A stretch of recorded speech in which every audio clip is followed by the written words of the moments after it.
Queen Mary of Denmark, as a princess, had 4 tiaras, 3 of her own and 1 on loan. Now, as queen and spouse of Frederick, she has at her disposal not only the crown jewels but also the personal jewelry of her mother-in-law. The crown jewels are state property and consist of 4 sets displayed at Rosenborg Castle when the queen is not using them within the country, as it is customary for these precious stones not to visit foreign states.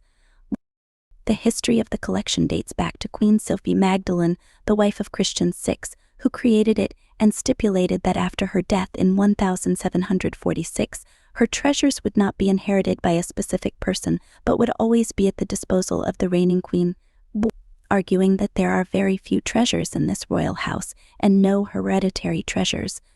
The headgear of Danish queens with diamonds and pearls consists of a tiara, a necklace, earrings, and a pair of brooches from different sources. The headgear is notable for having pearls suspended on diamond settings that dance with the slightest movement.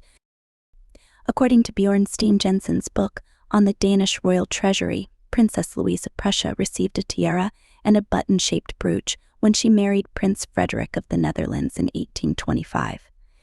After Louise's death in 1870, she left them to her daughter and aunt, Queen Consort of Sweden and Norway Louise, who soon after bequeathed them to her daughter, Queen Consort of Denmark Louise. Margrethe's great-grandmother added to this pair of jewels a necklace that the Egyptian Khedive Ismail Pasha gave her for her engagement to Frederick VIII of Denmark in 1868, and another pearl brooch, a kind of cluster brooch, a wedding detail of Tsar Alexander III and Maria of Russia, who was born a Danish princess. Over time, the necklace was disfigured to obtain a suitable pair of pendant earrings. Louise, one of the founders of the family fund, included this ornament among the jewels to be passed down from generation to generation. Also, in honor of Queen Margrethe's Golden Jubilee, an exhibition was organized where the mother of Frederick, who provided her voice for the audio guide, explained to visitors that this thunderous floral tiara was first worn in 1972 for her first official portrait as queen, taken by Rigmor Meitskov.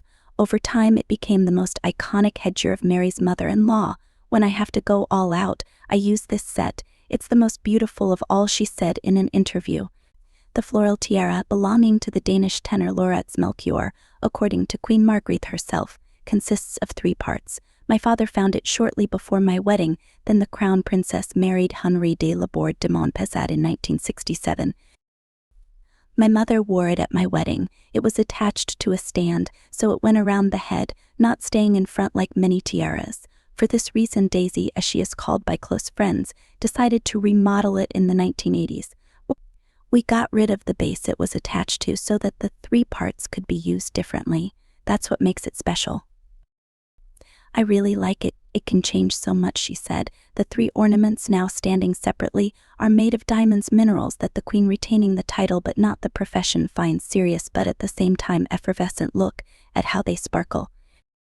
The narrator of the documentary claimed that the jewel is the private property of the current queen mother, but in the book published by Heidi Laura on the exhibition dedicated to the same milestone 5-decade, King Frederick IX and Queen Ingrid decided to include it in the Glucksburg Dynasty Trust.